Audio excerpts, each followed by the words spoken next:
रसोई में दो धड़े हैं। एक टीम नीली लौ वाली गैस के साथ खड़ी है तो दूसरी टीम बिजली वाले इंडक्शन पर भरोसा करती है। लेकिन असली सवाल है जेब का, यानी खाना पकाते समय आपकी कमाई किस तरफ कम खर्च होती है। ईरान पर अमेरिका और इजराइल ने हमला कर दिया।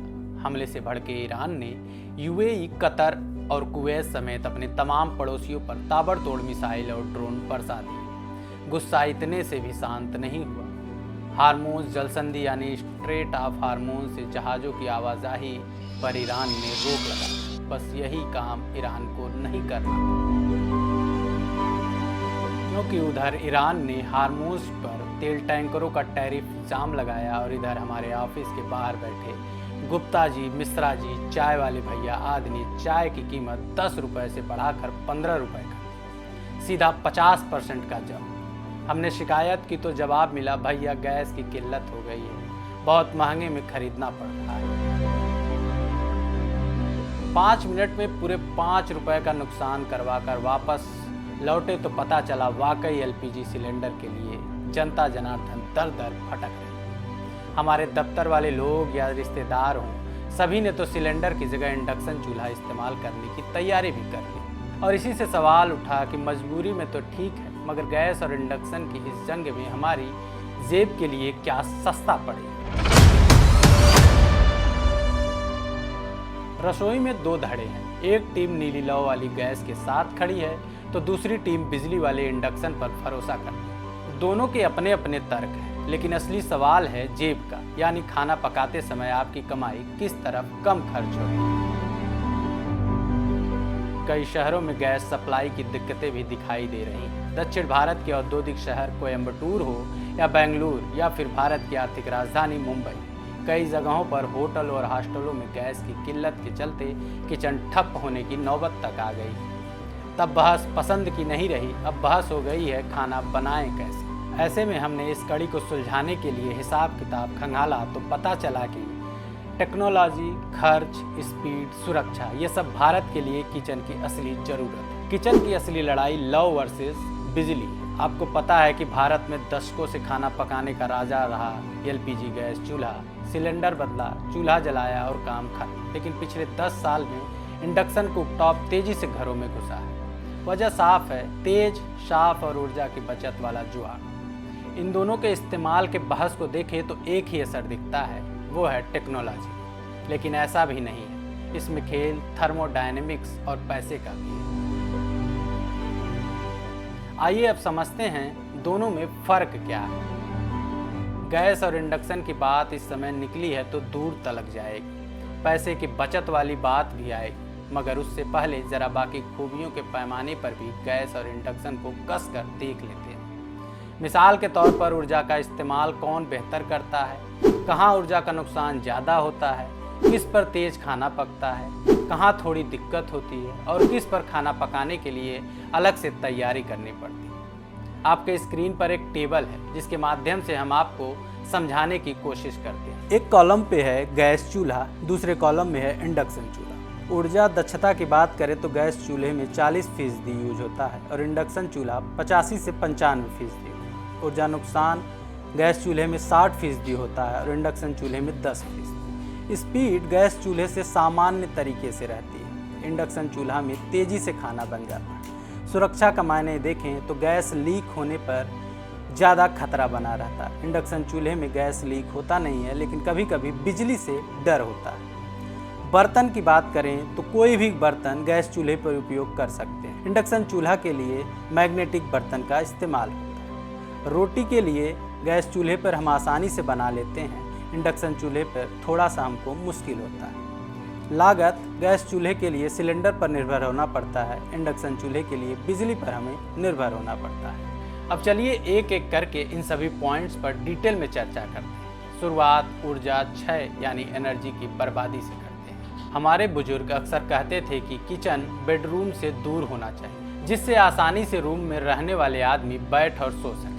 ये इसलिए क्योंकि खाना बनते वक्त गैस की गर्मी से कमरा गर्म हो जाता है, जिससे लोगों को दिक्कत होने लगती है। यही गैस चूल्हे की सबसे बड़ी कमजोरी बताई जाती है। मतलब गैस चूल्हे से ऊर्जा या एनर्जी की बर्बादी ज़्यादा होती है। आम बोलचाल की भाषा में लोग कहते हैं कि गैस पर गर्मी उड़ जाती है, मतलब 100% में से 40% एनर्जी ही काम आती है, बाकी 60% बर्बाद हो जाती है। इसके पीछे असली साइंस को समझते हैं तो एलपीजी चूल्हे की ऊर्जा का बड़ा हिस्सा बर्तन तक पहुंच ही नहीं पाता। रिसर्च के अनुसार गैस चूल्हे की औसत थर्मल एफिशिएंसी लगभग 35 से 45% होती है। यानी अगर आप 100 रुपये की गैस चलाते हैं तो करीब 40 रुपये का ऊर्जा खाना पकाने में लगता है और 60 रुपये का ऊर्जा सीधे हवा में उड़ जाता है। इसलिए गैस पर खाना बनाते समय गर्मी ज़्यादा होती है। यह सिर्फ असुविधा नहीं, यह ऊर्जा का नुकसान भी है। वहीं दूसरी तरफ इंडक्शन चूल्हा गैस की तरह लौ नहीं बनाता। यह इलेक्ट्रोमैग्नेट फील्ड से बर्तन के तले को सीधे गर्म करता है। इस वजह से गर्मी हवा में नहीं जाती, सीधे बर्तन में बनती है। इसका मतलब साफ है कि ऊर्जा का इस्तेमाल ज़्यादा प्रभावी तरीके से इंडक्शन पर होता है। इंडक्शन की थर्मल एफिशिएंसी आमतौर पर 85 से 90% मानी जाती है। यानी 100 रुपये की बिजली में लगभग 90 रुपये का काम सीधे खाना पकाने में लगता है, जिसके चलते गर्मी कम फैलती है। इसलिए गर्मियों में किचन भी कम तपता है। अब आता है असली सवाल, आखिर जेब पर क्या असर पड़ता है? जेब के लिए कौन अच्छा है? भारत में आमतौर पर घरेलू एलपीजी सिलेंडर की कीमत लगभग 900 से लेकर 1100 रुपये के बीच में रहती है। शहर के हिसाब से फर्क होता है। दूसरी तरफ बिजली का घरेलू टैरिफ लगभग 6 से 10 रुपये प्रति यूनिट के बीच होता है। अब थोड़ा गणित समझते हैं। इसके लिए आपको एक उदाहरण का सहारा लेना है। अगर 1 यूनिट बिजली को 1 किलोवाट ऊर्जा के बराबर माने तो इंडक्शन की दक्षता लगभग 90% होती, जबकि गैस की लगभग 40%। इसका मतलब वही, खाना पकाने के लिए गैस को लगभग दोगुनी से ज़्यादा ऊर्जा खर्च करनी पड़ती।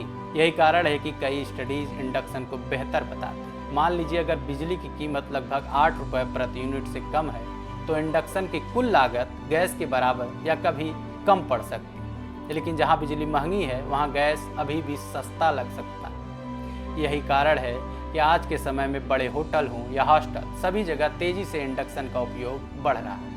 फिलहाल इंडक्शन की भी कई शर्तें हैं। इंडक्शन भी कई मामले में परफेक्ट नहीं, इसे इस्तेमाल करने के भी कुछ नियम और कायदे।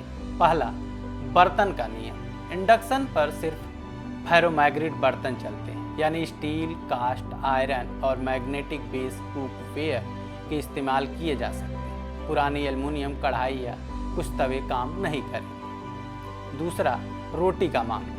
भारत में रोटी सिर्फ खाना भर नहीं है बल्कि एक इमोशन है। गैस की खुली आंच पर फुली हुई रोटी बनाना आसान है, मगर इंडक्शन पर थोड़ा मुश्किल हो जाता है। हालांकि आजकल फ्लैट तवे और इलेक्ट्रिक तवे इस समस्या को कुछ हद तक हल करते हैं। तीसरा, बिजली पर निर्भरता। इंडक्शन पूरी तरह बिजली पर निर्भर है, मतलब जहां बिजली कटौती ज़्यादा है वहाँ गैस अभी भी भरोसेमंद विकल्प है, वरना खाना बनाने के लिए बिजली का इंतज़ार करना ज़्यादा मुश्किल काम। अगर गैस चूल्हा और इंडक्शन में तुलना करें तो इंडक्शन ज़्यादा सुरक्षित है। गैस चूल्हे में हमेशा 2 जोखिम रहते हैं। पहला, गैस लीक का खतरा, और दूसरा, खुली आग के चलते किसी हादसे के होने की अंदेशा। वहीं दूसरी तरफ इंडक्शन में खुली आग नहीं होती। कई मॉडल में ऑटो कट ऑफ भी होता है। इसलिए हॉस्टल, बुजुर्गों के घर और छोटे अपार्टमेंट पर इंडक्शन को सुरक्षित माना जाता है। दोनों में तेज खाना किस पर बनता है? आपको बता दें, इंडक्शन आमतौर पर गैस से तेज होता है। पानी उबालने का टेस्ट अक्सर यही दिखाता है। इंडक्शन 30 से 50% तक तेज हो सकता है। ऐसा इसलिए मुमकिन हो पाता है क्योंकि ऊर्जा सीधे बर्तन में बनती है। अब बात फिर वही आती है कि आखिर हमारी जेब का खलीफा कौन है? एलपीजी गैस के जलने वाला चूल्हा बेहतर है या इंडक्शन चूल्हा? अगर सीधे बोले तो इसका जवाब एक लाइन में नहीं है।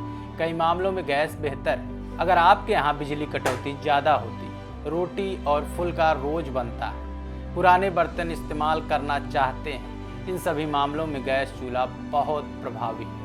वहीं दूसरी तरफ इंडक्शन भी बेहतर है। अगर बिजली स्थिर है, ऊर्जा बचत चाहते हैं, छोटा किचन है, सुरक्षा प्राथमिकता है, ऐसे में आप अपनी सहूलियत से डिसाइड कीजिए कि आपके लिए क्या बेहतर है। फिलहाल दुनिया भर में जंगें तो चलती रहेंगी, उसकी वजह से कभी कभार रसोई गैस की किल्लत भी हो सकती है, मगर 100 बात की एक बात, ये भारत के किचन का भविष्य शायद एक तरफा नहीं हो।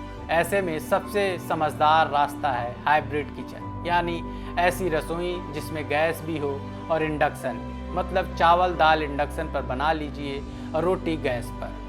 ऐसा करने पर स्पीड भी मिलेगी, बैकअप भी रहेगा और जेब का गणित भी कंट्रोल में रहेगा। अब आप बताइए, आप क्या सोचते हैं? हमें कमेंट सेक्शन में लिखकर ज़रूर बताइए कि आप कौन सी चीज़ इस्तेमाल करने के लिए राज़ी हैं। धन्यवाद।